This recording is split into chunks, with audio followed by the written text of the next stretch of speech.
Hello, my friends.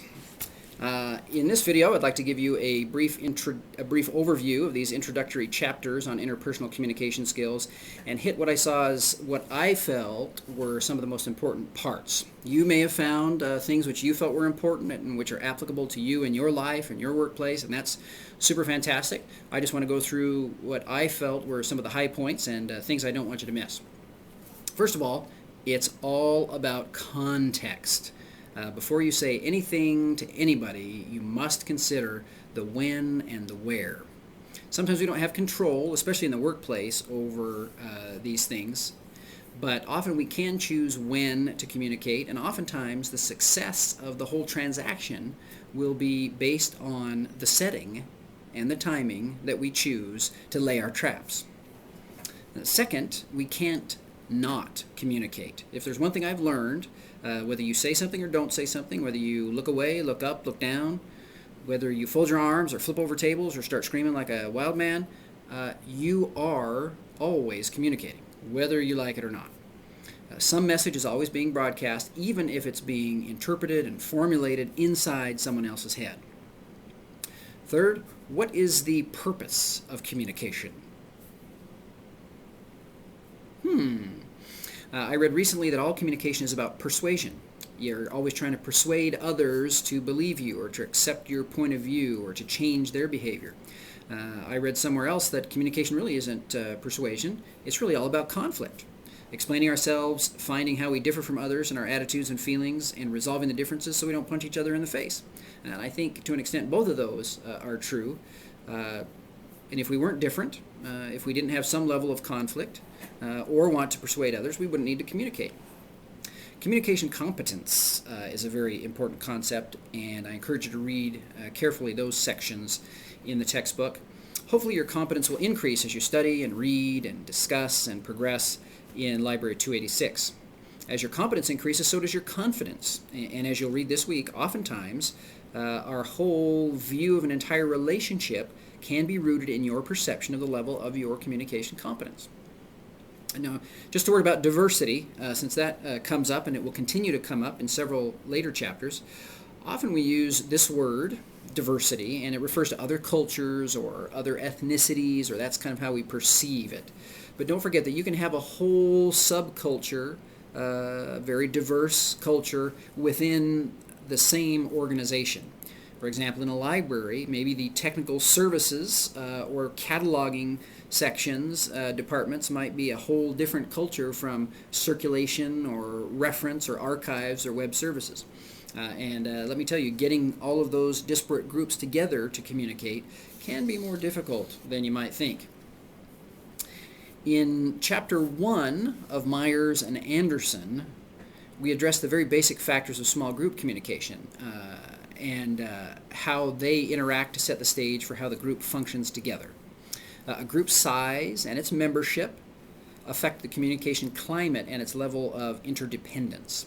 As you know, some groups that we participate in are just individuals working in more or less the same direction without really any cohesion or interdependence.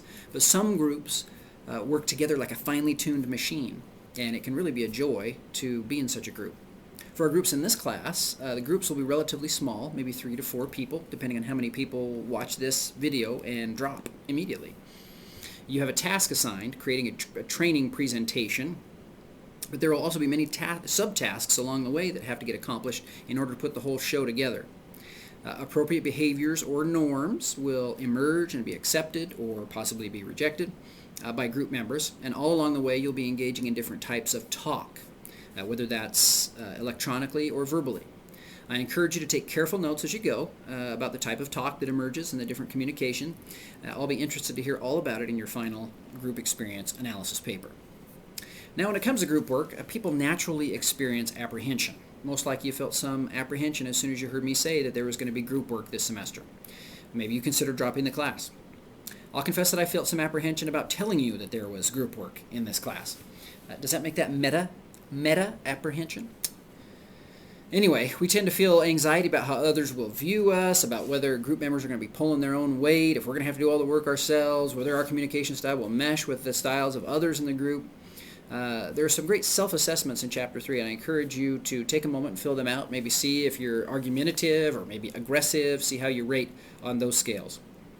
You'll notice that self-monitoring comes up in Chapter 3 in Myers and Anderson. Self-monitoring, in my opinion, is one of the great keys to improving our own communication skills. It's the ability to step back, to step out of the situation and say, how am I coming across? And then take actual steps to change your behavior and the way others perceive you.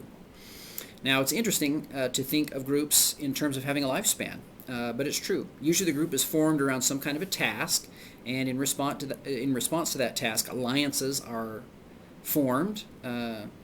They emerge and coalesce, as the textbook says. The first model we see in Chapter 5 is Tuckman's 5-stage model, where groups engage in forming, storming, norming, performing, and adjourning. This is a neat spectrum where members get together, they learn to get along with each other, they roll up their sleeves to identify what needs to be done, and then they do it. And then they say goodbye in the adjourning phase.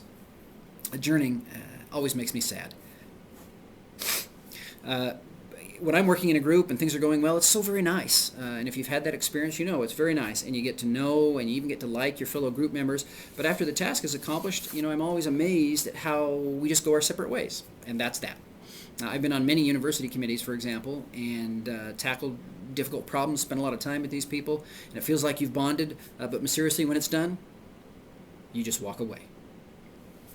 I also like Gersich's model of punctuated equilibrium. I think this applies to almost every group.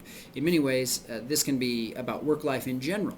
You find an equilibrium where everything is stable, where everything's under control, everything is calm.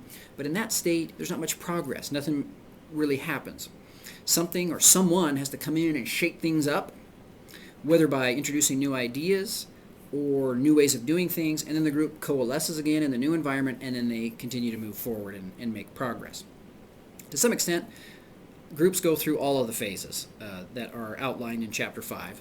I look forward to your analysis paper where you discuss what phases your group goes through as you work on your presentation. Well, that's enough for me. Have a great week and enjoy the readings. Thanks.